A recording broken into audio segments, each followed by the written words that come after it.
Welcome to the Deep Dive. We take a whole stack of sources, pull out the key insights, and basically help you get properly informed fast. Today, we're digging into a pretty major international announcement coming out of the UK. It's all about recognizing a Palestinian state. Yeah, we've been looking at the BBC's live reporting mainly. It covers the UK Prime Minister's announcement, which is conditional, that's important, and also the reactions, which came thick and fast from, well, everywhere, globally and domestically. Our aim here is really to unpack this decision, get into the conditions and look at what different people are saying about what it might actually achieve. It's definitely complex, with some really big potential consequences. So we're here to help you understand not just what was announced, but maybe why it matters and who's saying what about it. Okay, so let's jump right in then. The absolute core of this deep dive is this big announcement from the UK Prime Minister, Keir Starmer. What exactly did he say? So Starmer stated that the UK will recognize a Palestinian state. The plan is to do this at a UN meeting in September. But, and this is the crucial part, it's not happening automatically. It's a conditional pledge. Conditional. Right. That seems key. What are the conditions? What has to happen or not happen for this recognition to go ahead? Okay, so the recognition proceeds unless, and this is Starmer's language, the Israeli government takes substantive steps to end the appalling situation in Gaza.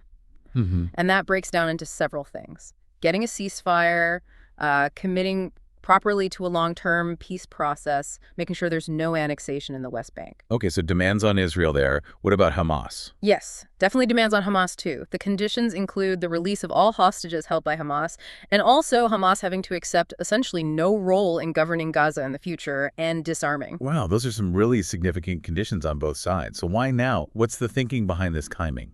Starmer's explanation points to the intolerable situation in Gaza. He also talked about a worry that the chance for a two-state solution is, well, reducing, that it feels further away today than it has for many years. He framed it as being in line with labor policy for a while, part of a bigger 8-part peace plan. And it wasn't just Starmer saying this, was it? No, the Foreign Secretary, David Lammy, he was at the UN General Assembly basically saying similar things. He said the Netanyahu government rejecting the two-state solution is wrong morally and it's wrong strategically. Pretty direct language. Okay, so the UK puts this conditional offer out there. How did the world react? I imagine that got interesting pretty quickly. Oh, immediately. The first response, not surprisingly, came from Israel's Ministry of Foreign Affairs. They flatly reject the statement. Right. Their view is that this move by the UK actually acts as a reward for Hamas, and it undermines efforts to get a ceasefire and free the hostages. A very clear rejection from Israel and Hamas. How did they respond, particularly regarding those ceasefire talks? Well, a senior Hamas official told mediators, the ones in Qatar and Egypt, that the ceasefire negotiations were basically halted. The reason they gave was the ongoing blockade and the starvation conditions in Gaza. It just highlights that there are still huge gaps on the big issues, like, Israeli troops pulling out and how aid gets distributed. Right. And the U.S., what's their take on the UK's move? It often seems complicated. It is, yeah. President Donald Trump said the U.S. has no view on Palestinian statehood, said he'd never discussed it with Starmer, and his main focus is just getting food aid in. But then he also added that, a case could be made that this kind of recognition is rewarding Hamas, and he doesn't think they should be rewarded. So a bit mixed. Interesting. Because the U.S. State Department had a different position earlier, didn't they?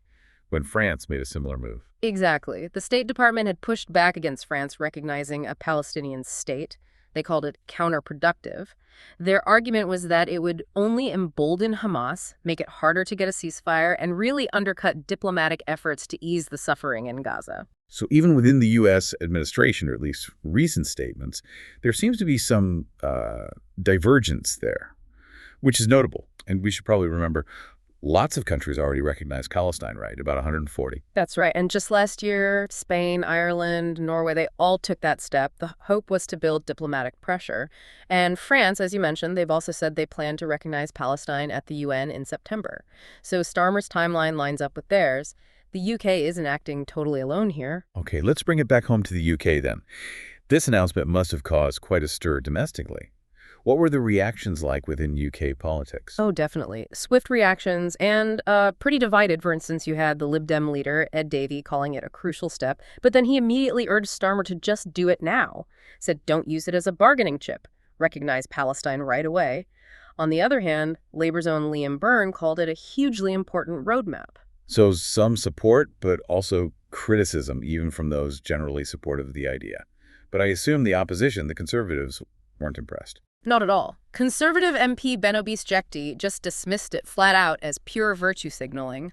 He claims Starmer basically got pushed into it by his own MPs, railroaded was the word he used, and the conservative leader, Kemi Badenoch, she was even stronger, called it political posturing at its very worst, said it wouldn't help the hostages, wouldn't end the war, wouldn't get aid in. So she's essentially saying it's just internal politics. Pretty much. She even criticized recalling ministers during recess, suggesting the whole thing was just about labor trying to sort out a political problem for themselves. Which does raise the question of internal pressure. You mentioned Obis-Jekti thought Starmer was railroaded. Was there significant pressure from within labor? Yes, that seems to be a really key factor, according to the sources. Apparently, hundreds of MPs had been pushing Starmer on this. There was a letter doing the rounds, signed by 255 MPs across 9 parties. Crucially, 147 Labor MPs were on it, demanding recognition. 147 Labor MPs, that's quite a number. It is. Labor MP Sarah Champion, who organized that letter, she described the situation as a now or never moment. Her fear was this kind of perfect storm that could stop a two-state solution ever happening, things like potential annexation, settlements dividing the West Bank further. She argued recognition would give the two-state idea substance. Okay, so a lot of political maneuvering, international reactions, internal pressure. But let's get to the crunch. What does recognizing a Palestinian state actually do? Beyond the statements, what's the real-world impact? The so what for people listening? Yeah, that's the million-dollar question, isn't it? And there's definitely skepticism. Some argue that recognition on its own is largely symbolic. They say it doesn't change much unless you first sort out fundamental questions like, well, who would lead this Palestinian state? And what exactly would its borders be? Right, the practicalities. Can you give an example of that skepticism? Sure. Lord MacDonald, who used to head up the UK Foreign Office, he told the BBC that recognition by itself doesn't really amount to very much. His warning was that it would, incense the Israelis, it would incense the Americans, and everyone would just ask, well, where's the beef? What's the actual follow-up plan?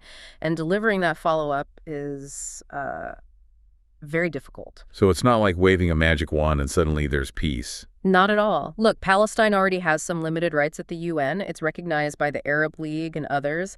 But historically, the U.S. and many European countries have always said, we'll recognize you after a peace deal as part of a final resolution.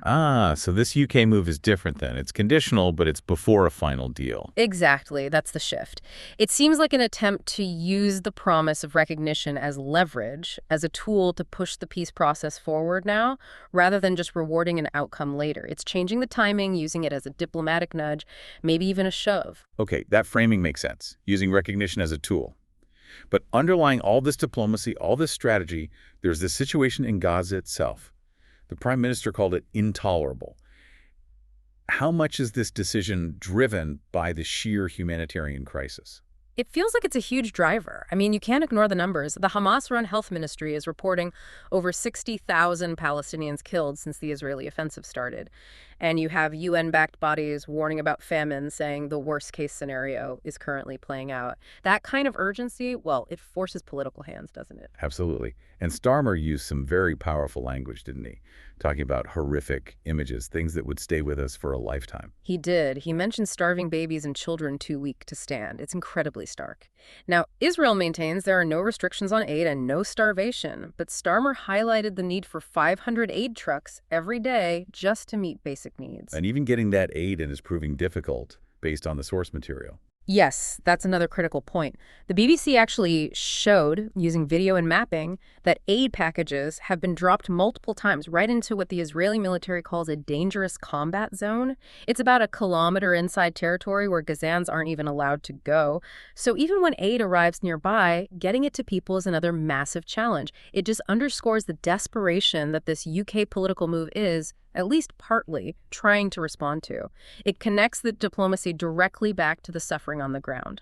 So wrapping this up, this deep dive really shows this tangled web, doesn't it?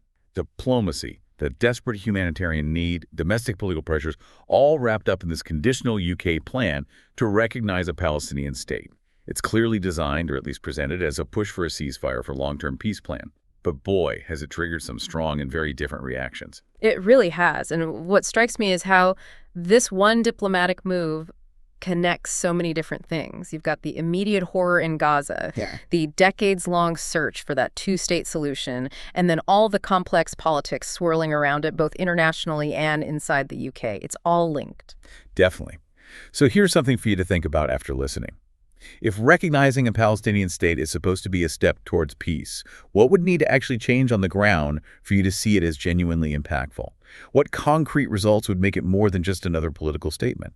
Something to consider until our next deep dive.